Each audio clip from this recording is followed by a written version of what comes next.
Welcome to Make a Path Presents. I'm Ronnie Hayes, and today I got a little discussion that I found a nugget of information from Scott Gimple in a TV guide, 100 facts about the season 8 premiere, the 100 episodes, 100 facts. Anyway, a lot of the facts were just random crap the guy just saw on set. There was some interesting ones, but one really stood out from the new season, and it might just connect to this new character. I'm calling him, for now, the one who got away.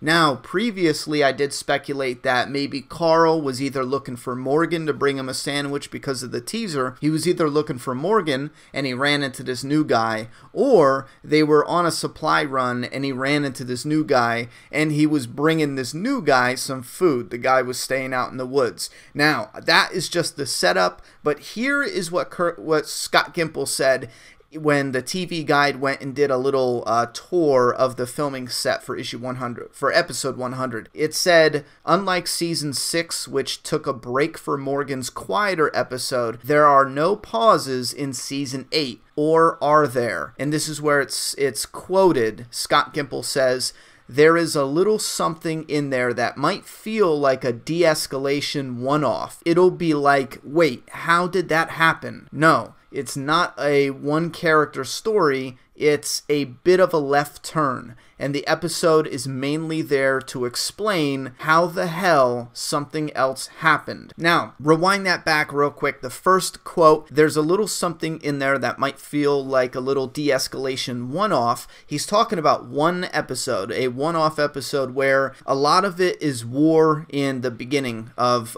season 8. So you got a lot of war episodes, and a lot of action, fast-paced, shit's really hitting the fan, and then you get this one episode where it's not a one-off, but it's like an explanation video. But it's the last part that really has my brain going, where it says, no, it's not a one-off character story, it's a bit of a left turn, and the episode is mainly there to explain how the hell something else happened. Now, immediately I got to thinking, why does he need one full episode to explain how the hell something happened? What would have to be so important to explain what the hell happened? Now, first off, a lot of Negan fans, you're free to speculate they can do a Negan backstory. I personally reject that because I kind of feel like you would need more than one episode, but I can totally see them doing Negan's backstory in one episode, at least the first bit of it.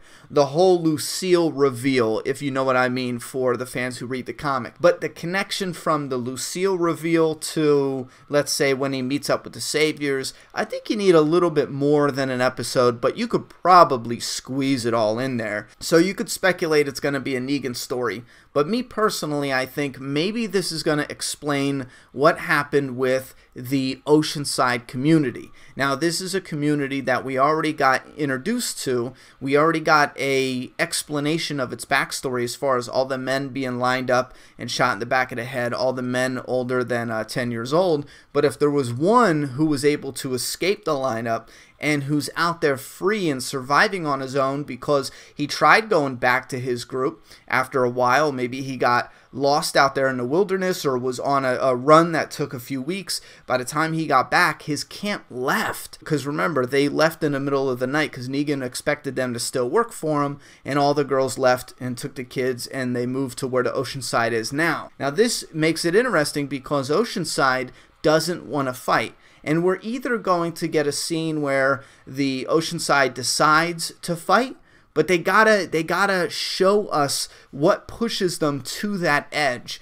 So is it this one lone survivor that was out there? Is this the key to bring Oceanside into the fight and explain the backstory of this Oceanside community? This Oceanside community will be a player, so to speak, later on in season 9, 10. It'll be a small player in the whole combination of communities. It's going to be a small community, and it's not going to play a really main part in the storyline, but it still will be a player, especially on the TV show. You can't just have a community, introduce a few characters, and never visit it again until like 2 seasons later. So it's got to play some type of role in the overall story. So you guys let me know what you think. This was just a little nugget, and again, I think there's room to speculate on multiple different things, but this is one of the first things that popped up in my mind because we need the connection there. We need the connection to Negan's backstory, which I personally feel it fits better after the war, so to speak. So we're not going to get into that here, but you leave your thoughts and opinions down in that comment box.